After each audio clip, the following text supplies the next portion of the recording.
What is up, beautiful mates of YouTube? Aussie Marcel here, and in today's video I just want to talk a little bit about old fragrances, old men's scents in particular, and why they're still important today. So if that sounds good to you, let's get into the video.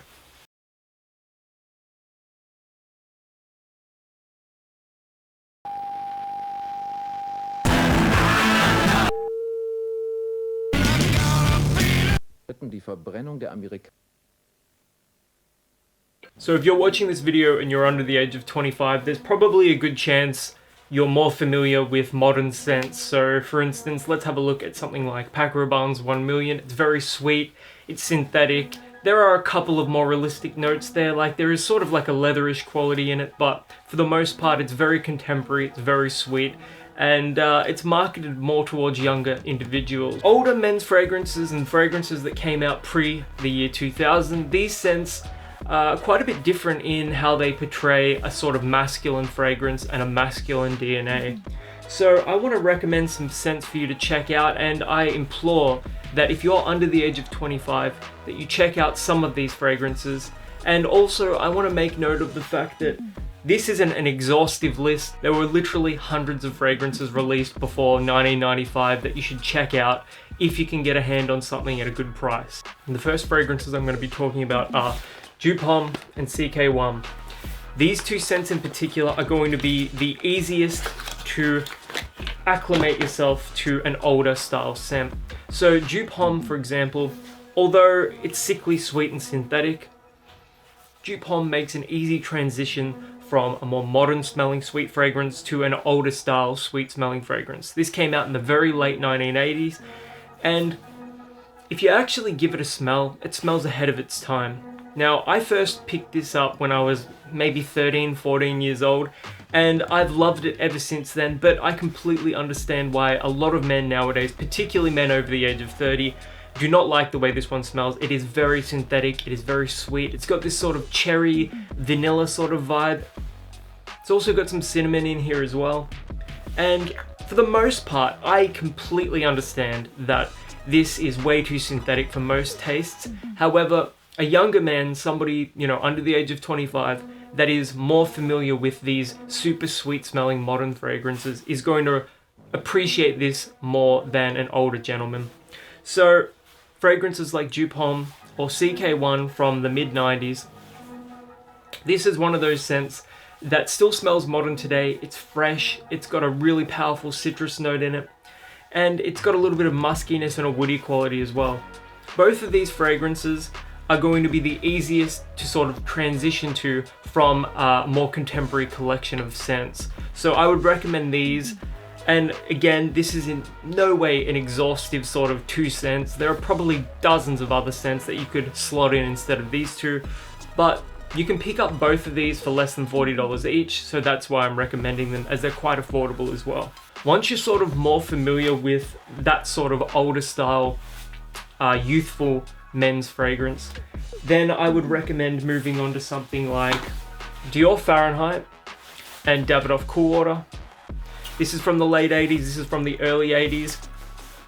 This is from the late 80s. This is from the early 80s. There's a good chance you've smelt Davidoff Cool Water before. Most dads own a bottle of Cool Water, and for good reason. It smells fantastic, it's fresh, it makes a great after shower scent. And Dior Fahrenheit is the old version of Paco Rabanne 1 Million, basically. This and Bout were exceptional clubbing scents, going out scents, because they're so powerful and they've got sort of like a sweetness to them.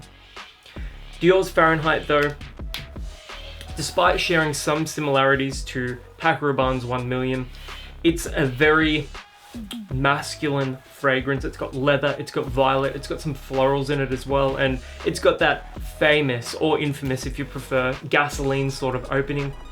But once you sort of familiarize yourself with it a little bit, it smells more like violets than it does gasoline. It smells exceptional. So these also make a good entry point into older style fragrances. Next, we've got YSL's Kouros and Ted Lapidus Pour Homme. These are very similar to one another. Kouros is very musky, it's very bold and animalic, it's an exceptional smelling fragrance, and in all honesty, it's got a timelessness that most fragrances just don't have. Even the bottle design still looks fantastic to this day.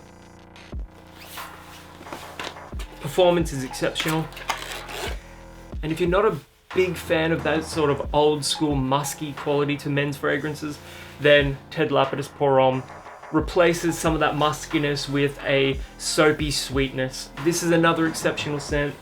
Kouros is on the pricier side as far as designer scents go, and Ted Lapidus Pour Homme is on the cheaper side. You can pick up a bottle of this on eBay for about $30 Australian. And lastly, I'm going to mention Bogart's Signature, and I would put this at the bottom of the iceberg, provided that I was talking about sort of an iceberg and ranking them as tiers on an iceberg. This is about as masculine as a fragrance gets. And I'll read you out the notes, it actually has them on the back. Lemon blossom, rosemary, geranium, oak moss, juniper, nutmeg, clove, Russian leather, and birch blend. This is a potent, evocative fragrance. It is peak masculinity, it smells powerful, it's potent. And in all honesty, this is going to be the hardest to recommend to a younger man or a younger individual in particular, just because the notes here are presented in a very old school sort of way. There's not a lot of links or threads to modern fragrances when you're smelling something like Bogart's Signature. Having said that though, I still would highly recommend checking this one out. And another fragrance similar to this is probably Paco Rabanne Pour Homme. It's another old school style scent, very similar to this, except that's more aromatic and less leathery. This is spicy, it's got a leather quality, it smells absolutely fantastic. You shouldn't limit yourself to new fragrances, you should really experiment and dabble in old style scents. They're still sold for a reason, and that's because they have value. I highly encourage all the men watching this video to check out these older fragrances. Again, not just limited to the ones I've featured here. If you're looking for more recommendations, let me know in the comments below. I'm happy to provide a few recommendations. And also, let me know in the comments below what your favorite old school scents are. I can't wait to hear from you guys. And until the next video, my name is Aussie Marcel, and I'll catch you guys around.